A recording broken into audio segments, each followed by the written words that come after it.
7ই মে আমার ব্রাইডের লোকেশন ছিল বেহালা শখের বাজার। আমি আমার এই ব্রাইডকে সাজিয়ে ভীষণ খুশি। আমার ব্রাইডের তেমন কিছু ডিমান্ড ছিল না।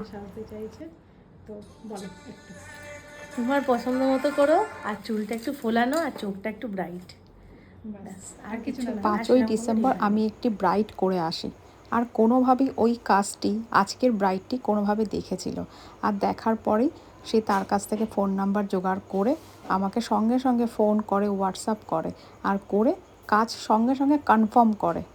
আর শুধু একটা কাজ না, রীতিমতন বৃদ্ধি থেকে গায়ে হলুদ, ব্রাইডাল, রিসেপশন সব কিছু ও আমার ওপরে ছেড়ে দিয়েছে, চোখ বন্ধ করে আমাকে বিশ্বাস করেছে।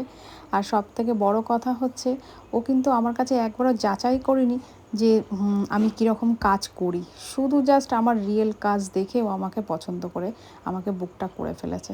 তো এটা যে একটা আর্টিস্টের কাছে কত বড় পাওয়া, সেটা বলে বোঝানো যাবে না। সকলেরই কিছু না কিছু ডিমান্ড থাকে মেকআপ নিয়ে, আমি এইভাবে সাজবো। তবে হ্যাঁ, একটু আমাদের উপর বিশ্বাস করো, ভরসা করো, তাহলেই ব্যাস, আর কিচ্ছু লাগবে না। দেখো তোমাদের এই সুন্দর দিনটাকে আমরা আরও কতটা সুন্দর করে তুলি। আর একটা আর্টিস্টই বোঝে তার ব্রাইডকে কোন লুকে সব থেকে বেশি ভালো মানাবে। যাই হোক, আজকের ব্রাইডকে কেমন লাগছে জানি।